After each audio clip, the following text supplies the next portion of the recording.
Hello dear students, welcome to a new video today. Today we will have a brief discussion about a new topic, that is the environmental ethics. So let's start.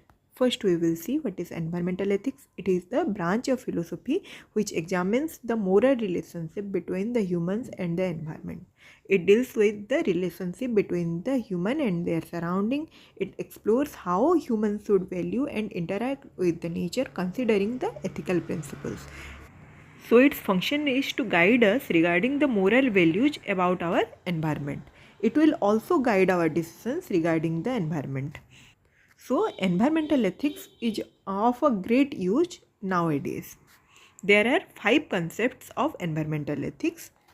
We will discuss them one by one. First is anthropocentrism. It focuses on human needs and interest, valuing the environment primarily for its utility to the human. So it tells us that we should protect the environment, should be protected as it is of great use for human life.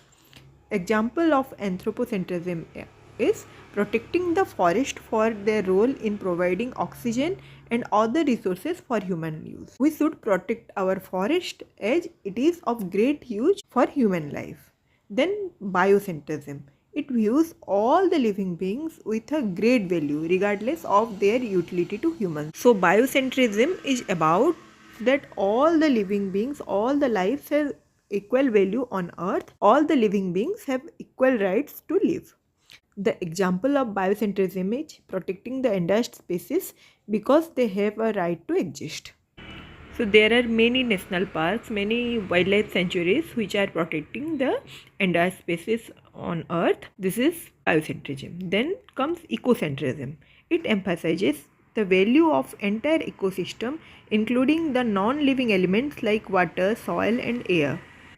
The ecosystem consists of both non-living and living elements, and ecocentrism tells us to value and protect the entire ecosystem.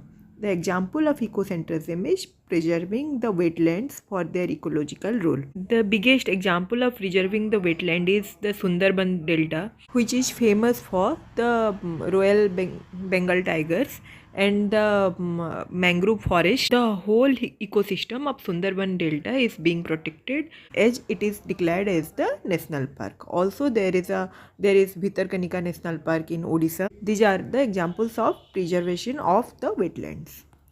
Then the deep ecology. It advocates for a shift of human attitude towards nature, promoting an idea of all life has equal value. So it promotes the idea of valuing all the lives equally. Then sustainability. It is balancing the environmental protection with the economic and social needs. So sustainability is the act of protecting and preserving the environment during the social and economic progress. Sustainability ensures the resources are preserved for the future generation. So it tells us about the mindful uses of the resources without wasting it. Then the application of environmental ethics. The environmental ethics is applied in these areas while formulating the climate change policies, wildlife conservation, as I discussed, the Sundarban, the Corbett National Park, Kaziranga National Park, and the Simlipal Tiger Reserve, the Gir National Park. All are the examples of wildlife conservation, and also in pollution control and waste management, and moreover in the sustainable development practices of the country. So environmental ethics is applied in all these areas. This is the branch which tells us about the moral relationship between the human and the natural environment. So it should be more and more applied in the environmental decision making and policy development in the society, so that it will bring a sustainable future on earth. So this is all about environmental ethics. We will discuss about the bioethics in my next video. This is all for today. Thank you.